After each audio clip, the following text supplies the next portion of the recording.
Get ready, get set for the best movie and pop culture talk in the universe. It's the Good Brothers on Mercado Airwaves with your hosts, Alex Mercado and Mike Mercado.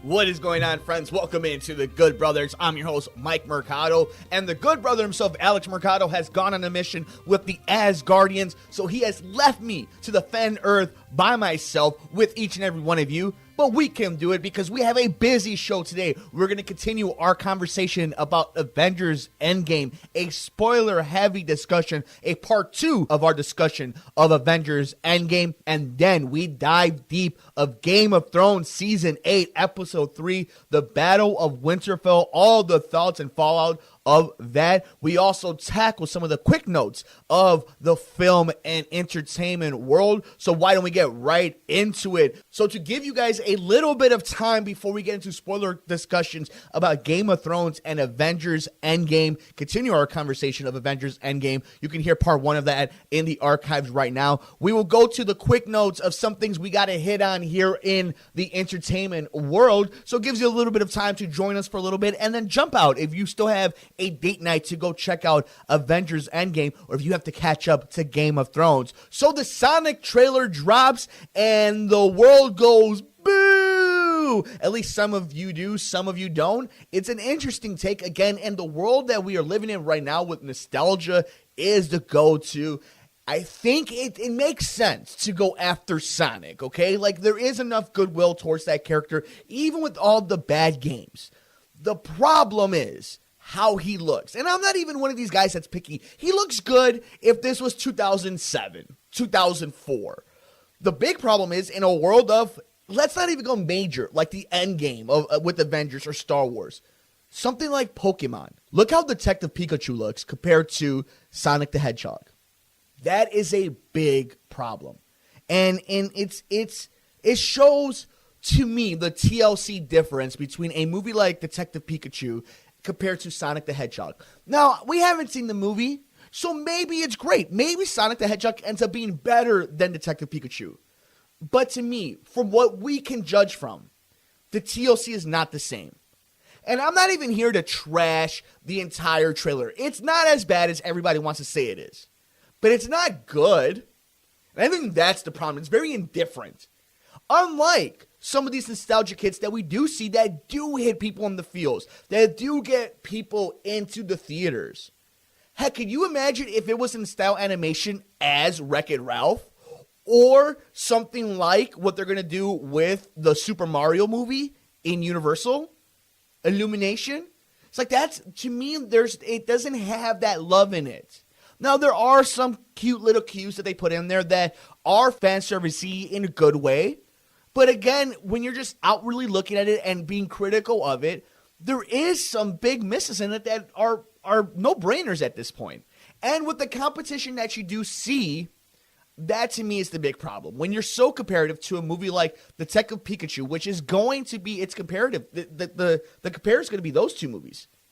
So I guess that was my biggest problem. But the trailer, again, didn't do anything for me. I'm going to go check it out unless it's completely horrible. But my biggest complaint about the trailer in this movie in general is what it looks like compared to the other movies out right now. And it just, he looks like it's a graphical design out of time. 10 years too late. You want to feel old? How about this? SpongeBob SquarePants turns 20 on this date of our recording. I actually remember watching the first episode with the good brother himself, Alex, and our youngest brother, the not-so-good brother, Marcos. We were watching the Kids' Choice Awards, I believe, right? It was on a Sunday. Does that sound correct, guys? And it was the first episode, and, it was good. And I remember us liking it, but I don't think anybody ever thought that was going to be the Nickelodeon show.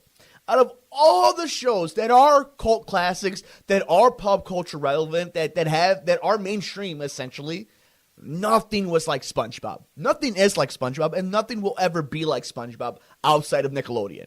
So for it to be 20 years old and for it to still be going and, box office success and merchandise, juggernaut, it's pretty amazing to see that story go through.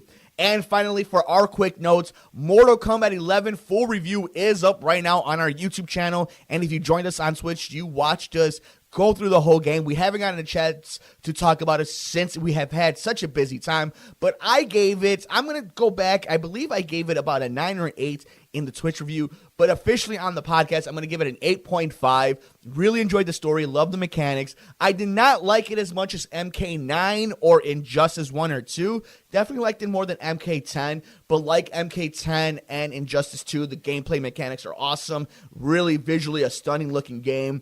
I really haven't done a lot of the crypt, but obviously there's the complaints about the grinding system in it. But to me, the towers are cool. At least, the story towers where you get to see the people's endings, and the characters look good, and I like playing multiplayer in it. So to me, all of those things kind of add in together for it to be a fun experience. And I suggest getting Mortal Kombat 11 if you love those type of games. If not, check out our full story playthrough on youtube.com/MikeMercado2333 or just search Mercado Airwaves Network. Those were our quick hits in the entertainment world, but it is now time. Well, you have had a few minutes. You got to enjoy our conversation, my voice here on the Good Brothers, but it is time to ditch us if you have not seen Avengers Endgame or Game of Thrones Episode 3 of Season 8. So we will have timestamps for you guys to check if you've only seen one or the other or both of them. Welcome and stick with us. So we'll get into it. First off with Avengers Endgame. Here's your spoiler warning. We are continuing our Avengers Endgame spoiler discussion part 2 right now in 5, 4, 3, 2, 1. We are in spoiler territory, and if you missed part 1 of our conversation with the Good Brother and myself, check it out on the network right now. But the big news out of Avengers Endgame that I want to hit on really fast is, can it catch Avatar? So for all you nerds like myself who and like the Good Brother himself for that fact, who like to keep track of these numbers and see who has the records, right now Avengers Endgame in only a week and 2 days has the box office at $1.48 billion. The record belongs to Avatar at $2,787,965,087. So that means that roughly Avengers Endgame needs about $1.31 billion to claim the record of biggest movie box office of all time. The real question is, can it catch it? That is the question that is being asked all over the online geek community. And honestly, Avengers Infinity War came out of the box huge, and a lot of people thought it had that chance. There's been Fast and the Furious movies, Jurassic Park movies, a lot of movies that have come and gone that people at the beginning thought it had the legs to do it. This movie is the only legitimate one since Avatar broke the record, or at least even The Force Awakens, because of everything that comes before it. This movie has a lot of momentum, from the Black Panther movement to the Captain Marvel movement to how big Infinity War was to the other 20 movies that came before it. It is one of these things that a 22 film arc that has a beginning, that has an end, and there is a future coming from it, but it is its own saga. They're calling it the Infinity Saga. It does have a different feeling, and people are watching it multiple times. The big issue comes in, it's a 3-hour movie. Can it do it? Are there enough screen times? Are there enough people to rewatch this movie to get it another $1.4 billion? That's hard. That's going to be a hard task to ask. But we're only a week into it here in the States. Again, a counter to it is a lot of these movies make so much more of their bank after not only domestically here, but worldwide in the major markets. Endgame is out everywhere now. So now it's all about replayability. And we'll see if this movie has that. I'm going to go see it for only a second time now. I wish I could see it more times, but it is a big time commitment. We're talking about 3 hours. But the movie has everything for everyone. And I think that's why it's going to have that kind of push for it. So it's going to be something we're going to definitely keep our eyes on. But again, we are in spoiler warning, and I wanted to talk about some questions that I keep getting asked about Avengers Endgame. And one of the things is the ending with Captain America. So again, if you haven't watched it, you're in the spoiler territory. Captain America going back in time and then coming back as an old man, and essentially people believing that when he gave Falcon the shield, that means Sam is now the new Captain America. But Anthony Mackie in a bunch of interviews has essentially said he's not playing Captain America. And Disney has reaffirmed that the new Disney Plus series is called Falcon and Winter Soldier. So to me, it's more along the lines of a symbolic passing of the torch. I think you're going to see Sam rock the shield a lot. I think you're going to see Falcon flying through the sky, shooting people, throwing the shield, and Bucky catching it and throwing it back and going back and forth. I think you're going to see a lot of that. But I do not think that you're going to see another Captain America unless they bring back Chris Evans. Now, at the end of Avengers, we know what happens to him, is being an old man. But again, with time travel now being the element and magic being there and cosmic, like anything is possible now in the MCU. Absolutely anything is possible. So I think that is kind of where we stand with the Falcon and the Cap Shield thing after Endgame. One of the other things that we keep talking about is the Marvel Universe moving forward. We get a couple questions that I've heard, especially with now the Black Widow death, her giving herself up for the Soul Stone. And there is the new Black Widow movie coming out, but it is a prequel to Endgame. So the real question is, where is it going to take place? Does it take place for her coming up as Black Widow, as the big assassin for, the KGB and the Russians, or is it going to be within that 5-year time period in Endgame after they kill Thanos? That is a very interesting time period that they might do that in.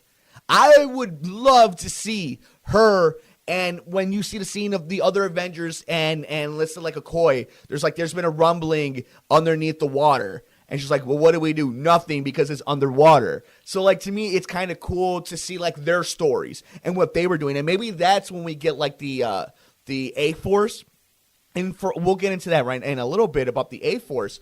But to me, we know what it can be. It's going to be something to do with her in the prequel, because that's what the writers have said. But I'm interested, and she is Scarlett Johansson is a producer in that film. So I think it's going to take place way before Endgame. But it'd be pretty cool if they go into that 5-year span. And you heard me talk about A-Force. A lot of people are asking, what is that? Was that just kind of pushed into the film? Was it crammed in there?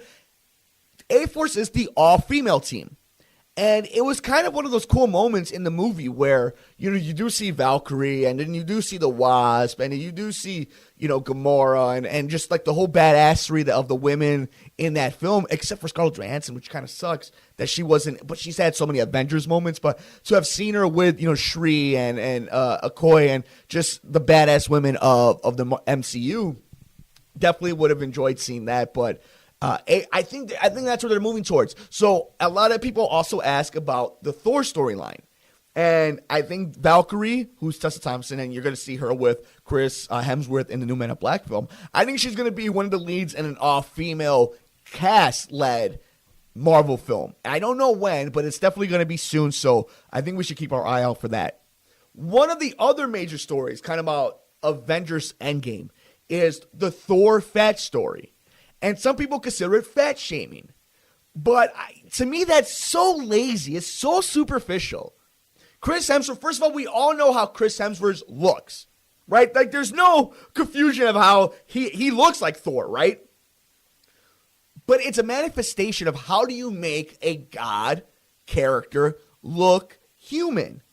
Well, you make him look what we consider somebody who goes on a binger that would look like, especially with all that alcohol that we know that Thor loves to drink. So I don't think it was out of place. I don't think it got old. I thought it was very funny, and I think Chris Hemsworth found his niche, and the Russo brothers see it, MCU sees it, Kevin Feige sees it. He is a charmer. He's quick. He has great one-liners, great delivery, and that's what they give him. And then he could pull off being a badass. So I think you can live in a reality of both, because guess what? It happened in Endgame. He was funny, and he was a badass at the end of it. Also, in case any of you guys missed it, we did do a part 1 of a spoiler discussion of Avengers Endgame with the good brother himself as he joined us. And we mentioned some of our favorite scenes. And, I also want to reiterate, if this is the first time you guys are joining us, to me, one of the best scenes of this movie is kind of the culmination of this entire thing. And obviously, there's so many awesome scenes that happen, especially in that last hour of the movie. But throughout the entire thing, the movie has great moments for everybody. But the moment to me that just emotionally stuck the landing and I just loved, and I really, really embraced just because it kind of hit me the way each movie did in its milestones. You know, the first Avengers film was so epic and just so big and anything was possible. And, you know, I was of that age where, you know, I wanted that in life. And by the time we got to Endgame, you know, almost being 30 years old and living with these films for the last 10 years. And the scene of seeing Morgan with, you know, Happy. And Happy turns to Morgan, Tony's daughter, and says, "Are you hungry?" And she says, "Yes." And he's like, "Well, what would you like to eat?" And she's like, "Cheeseburgers." And the face Jon Favreau makes in it, Happy, and you know, the subtlety of it. And Tony turns and says, "You know, your dad liked cheeseburgers." To me, it's full circle. It's like, it's the circle of life. It's what Disney does best. It's the mortality of parents, but the love of family and whatnot. And that's what that ending really signified to me, was kind of that full circleness for a lot of people. And I kind of have a weird connection to Endgame and Infinity War that I don't have. Like, I don't know if they're my favorite superhero movies. I still think The Dark Knight is probably the greatest superhero film of all time. But as we move forward in this genre, the difference of the type of movies they are just so vast that it's hard to even say Batman is a comic book movie, that it's a superhero movie. It's a superhero character, but then you see something like Endgame, and kind of that emotional tie to it, that it is over. And I think about the next phases coming through, and I'm so excited about it. But I do have this sense of closure with the MCU for right now. And I'll get excited 2 months from now when we do go to Spider-Man Far From Home. And I will get very excited as we get closer and closer to that. But I do feel like I finished a great book. I finished a great series. And I'm excited for whatever comes next. But that to me is the greatest testament to this movie, is the satisfaction I got from it. And speaking of Spider-Man Far From Home, I keep getting asked this question. So, the way it's working is the snap happened, okay? So it happened. Thanos did win. 5 years does pass. So when everybody is snapped back, they're not snapped back 5 years later themselves. They're snapped back to reality. Sorry, I couldn't help it. I didn't want to. I tried to avoid it, damn it, Eminem. But they're snapped back to reality. So it's as if I disappeared right now, and you stood here as awesome listeners and waited 5 years, and I continued on this conversation. Basically just saying, wow, I blacked out, and next thing I knew, I was back here. So they don't age. So that's why Peter's the same age with guys like Ned, his best friend, and Mary Jane. So it's kind of dark, actually, when we think about that. All our favorite characters from the Spider-Man movies all got dusted. But that is why, if you've been wondering, why is Spider-Man the same age and still in high school 5 years later? It's because they didn't age. They just were taken out of time. So that is essentially some of our thoughts that I had rumbling through the head of Avengers Endgame. But we will talk about it a little bit more when the good brother himself is back with the Asgardians. So let us know, though, what were some of your favorite scenes of Avengers Endgame? How do you feel now that we're a few days past the release? Any new thoughts? Have you changed your grade? What are you looking forward to in the new phases of the MCU? What's up, friends? Mike here from Mercado Airwaves. If you missed any one of our past interviews with amazing guests like future Hall of Famer and pound for pound best fighter in the world, UFC flyweight champion Demetrius Mighty Mouse Johnson, another day at the office, I get to go out there and test my skill. To award-winning producer, director, and actor Orlando Jones. Orlando, how you doing, buddy? Hey, sir. I'm good, brother. How you doing? And all the other interesting guests we've had on. Joining us today is director and writer David Ferrier. Thanks so much, brother. I appreciate you having me on the show. MMA legend Chael Sonnen joins us today. Keep listening to your show. This is great. Thanks, my friend. Just subscribe to us on iTunes at Mercado Airwaves. And while you're there, please like, review, and rate us, friends. It helps so much. We also have a Patreon for anyone who would like to support the show. Just visit us at patreon.com/Mercado Airwaves and see how you can get all of our interviews ad-free and before anyone else, and how you can get your business or company spotlighted on the show.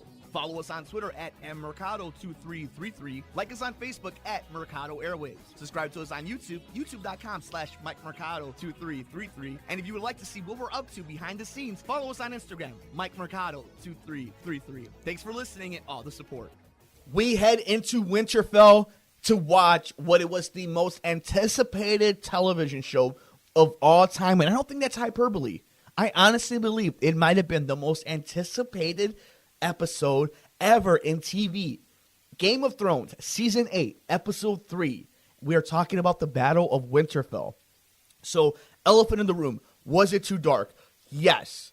But I don't think it was dark, bad movie dark. Like, bad production dark. I felt this during the episode. I don't know about a lot of people, but, and I like to watch Game of Thrones lights off, comfy, big TV. But I felt like they were telling me, this is dark. You can't see anything. You're fighting death. They even mentioned it in the episode. And honestly, I would love to have it been like Battle of the Bastards. But by the way, Battle of the Bastards takes place in the middle of the day. So right away, my mindset changed into it. I'm like, this isn't like a futuristic cyberpunk movie television show that's going to have lighting to show you every action scene. To me, the brilliance of it was the theater of the mind. And I don't even think there's a lot of people that could turn that and say, well, that's a cheap out. That is a cheap out for other instance. But Game of Thrones, it wasn't even they've earned anything. This episode was great because of it. You're sitting there when the Thraki are riding through and Melisandre gives them the big flames. And mind you guys, we're in the spoiler conversation of Game of Thrones. Melisandre gives them the flames and all the lights going, and the Thraki go into battle. And you see the lights just trembling, going, and they just start flickering off little by little. They don't have to show you anything. It's in your head. You've been watching Game of Thrones for all these years. You know what happened to them. You know it's not good. I mean, I know our lust for blood is crazy, but it was great to be a little... To tease it a little bit. And then the chaoticness of it, the craziness of it, wondering, the suspense of who is going to die. And it all is for one thing. A lot of characters shine at this moment. But there was one character that I think set itself, and again, I don't think this is hyperbole, as maybe the most important character in television history. Maybe now the most beloved character in television history. I'm talking about Maisie Williams as Arya Stark. Ladies and gentlemen, she is the Night King Slayer. What a moment. What a scene. Look I did not see it coming. I was one of those. I didn't see it coming. And it's amazing. I think Game of Thrones is going to be probably the greatest show to ever binge watch from beginning to end when the series finally comes to a conclusion. To see the arc of Arya Stark is going to be phenomenal.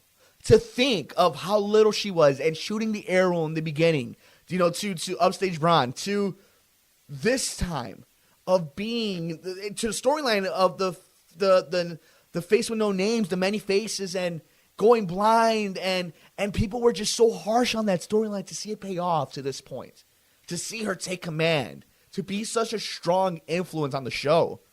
And for that moment, it's a moment in time in pop culture. And this weekend brought a lot of this. And we talked about it on part 1 of our Avengers spoiler discussion that you can check out on the network, and part 2 that we just did.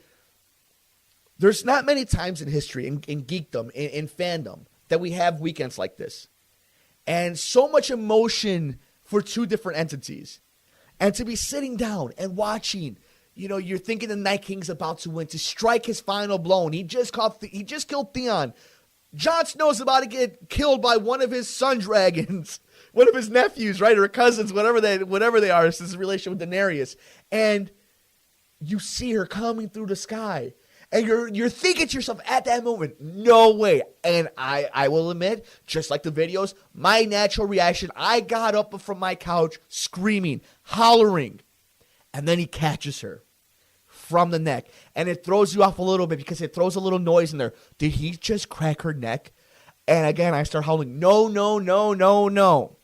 And she grabs the dagger and catches it and shanks that mother effer. And they all die. The Night King is slayed.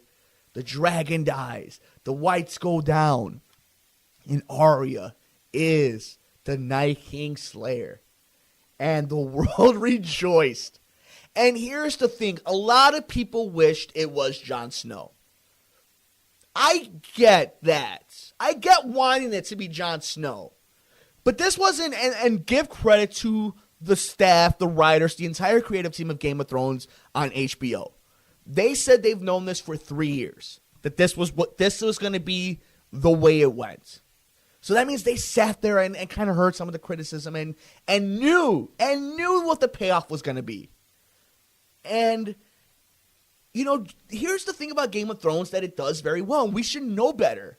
It's not always perfect, easy, the way you expected. If this was Hollywood and it was Lord of the Rings or Harry Potter or anything in that genre, Jon Snow would have killed the dragon, gone through, let the dragon breathe fire in it, learned that he couldn't get hurt by it, just like the Night King couldn't get hurt by the dragon's fire, or that he would have been able to command the white dragon, but instead he couldn't. He was going to die. All our characters were going to die, and it would have been something else had Theon, who just got stabbed down by the Night King, recovered in the last second and threw a dagger at him and killed him, threw a spear at him and killed the Night King. That would have been a cheap out. But it was a character that we saw grow, that does have lineage, that does have that type of power in her blood, that we are watching their story unfold. So while the Targaryens are known for the dragons and having the dragon's blood and all this, the Starks are now becoming their own legend.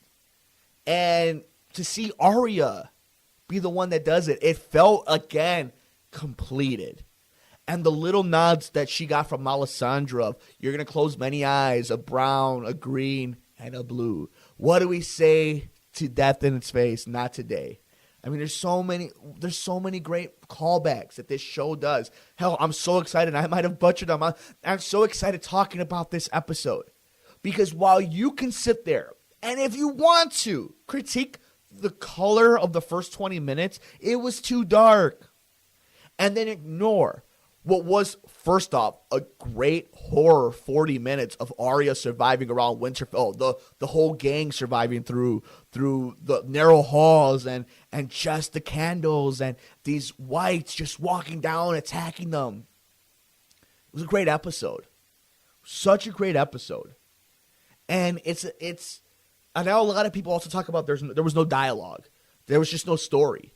What the hell do you think the first 2 episodes were? What do you think the last 7 seasons and 2 episodes have been about? It's been about this. And maybe, again, if this was Star Wars, yeah, we would have gotten a sword fight between the Night King and Jon Snow, and it would have been epic, 40 minutes long, them walking up and down stairs and jumping and flips.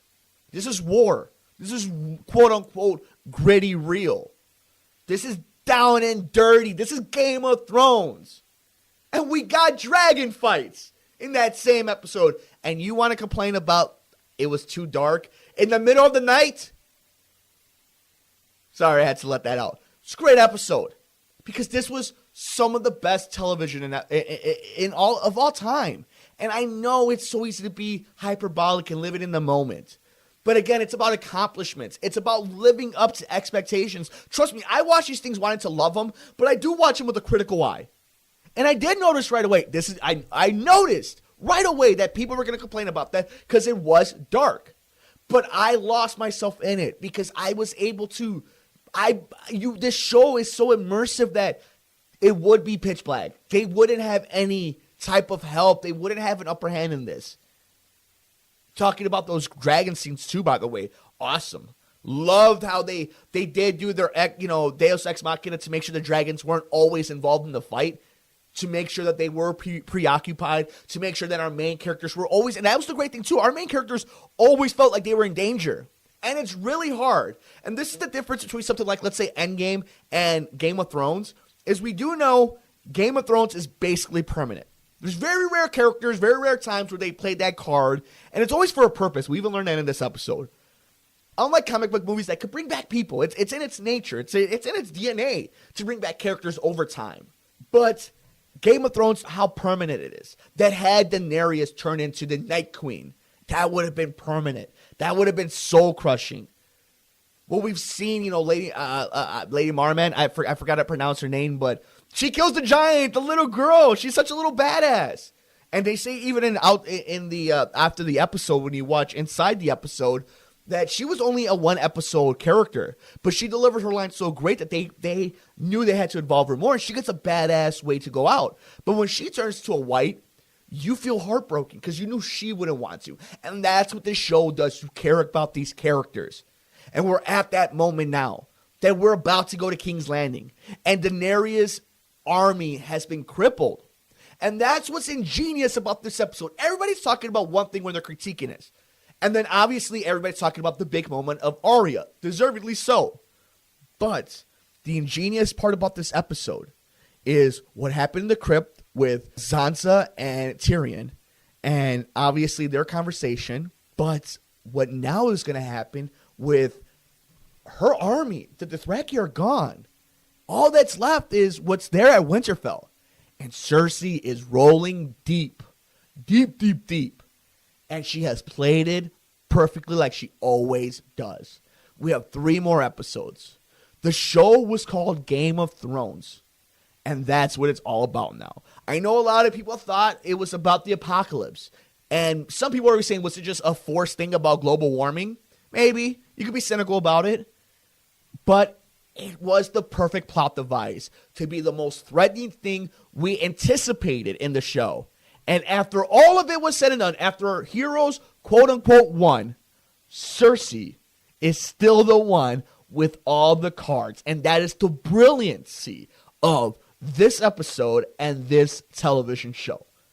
I love what they did on episode 3 of season 8 of Game of Thrones. But I want to hear your thoughts about it. We'll get the Good Brothers' thoughts about season 8, episode 3, and season 8, episode 4 coming up this Sunday when he comes back from his trip with the Asgardians. But I want to know, what do you guys think about this latest episode, the Battle of Winterfell? Will you re-watch it now that they've said they fixed some of the coloring issue, the lighting issues? What did you think about it? How excited have you been throughout season 8? And what do you think we're going to have heading into the finale in just a couple of weeks? Has your guesses changed on who will claim the Iron Throne at the end of Game of Thrones? Let us know all over social media. But that'll do it for us on this episode of The Good Brothers. Thank you so much for joining us. Make sure you're following us all over Twitter. I'm at Mercado2333, and you can follow the podcast at Good Brothers Pod, including the network at Mercado Airwaves. For the Good Brother himself, Alex Mercado, I'm the Good Brother, Mike Mercado. We'll see you on the next episode of The Good Brothers here on the Mercado Airwaves Network.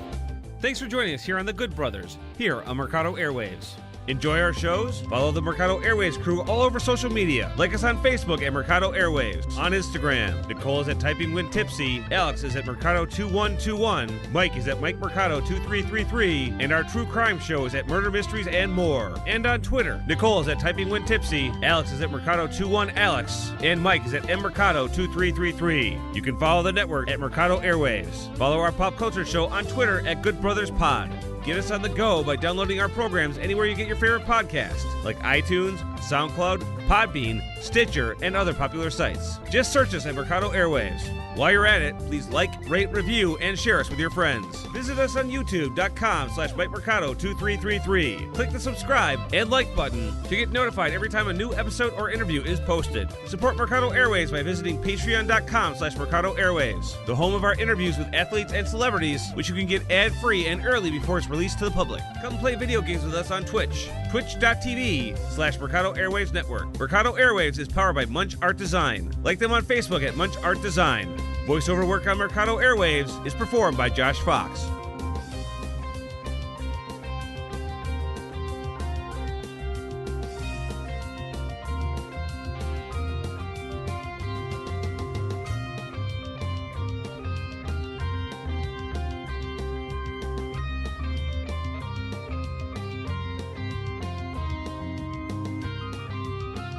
Enjoy our shows? Follow the Mercado Airwaves crew all over social media. Like us on Facebook at Mercado Airwaves. On Instagram, Nicole is at Typing When Tipsy, Alex is at Mercado2121, Mike is at Mike Mercado2333, and our true crime show is at Murder Mysteries and More. And on Twitter, Nicole is at Typing When Tipsy, Alex is at Mercado21Alex, and Mike is at MMercado2333. You can follow the network at Mercado Airwaves. Follow our pop culture show on Twitter at Good Brothers Pod. Get us on the go by downloading our programs anywhere you get your favorite podcast, like iTunes, SoundCloud, Podbean, Stitcher, and other popular sites. Just search us at Mercado Airwaves. While you're at it, please like, rate, review, and share us with your friends. Visit us on youtube.com/MikeMercado2333. Click the subscribe and like button to get notified every time a new episode or interview is posted. Support Mercado Airwaves by visiting patreon.com/Mercado Airwaves, the home of our interviews with athletes and celebrities, which you can get ad-free and early before it's released to the public. Come play video games with us on Twitch, twitch.tv/Mercado Airwaves Network. Mercado Airwaves is powered by Munch Art Design. Like them on Facebook at Munch Art Design. Voiceover work on Mercado Airwaves is performed by Josh Fox.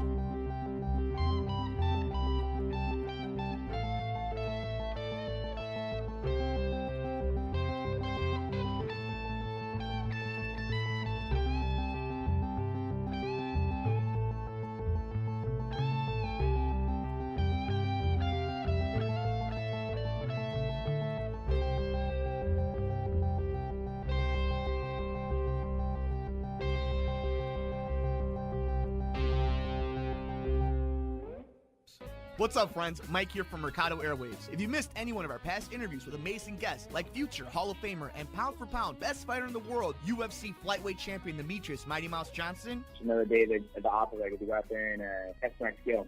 to award-winning producer, director, and actor Orlando Jones. Orlando, how you doing, How buddy? you, sir? I'm good, brother. How you doing? And all the other interesting guests we've had on. Joining us today is director and writer David Ferrier. Thanks so much, brother. I appreciate you having me on the show. MMA legend Chael Sonnen joins us today. Keep listening to your show. This is great. Thanks, my friend. Just subscribe to us on iTunes at Mercado Airwaves. And while you're there, please like, review, and rate us, friends. It helps so much. We also have a Patreon for anyone who would like to support the show. Just visit us at patreon.com/Mercado Airwaves and see how you can get all of our interviews ad-free and before anyone else, and how you can get your business or company spotlighted on the show.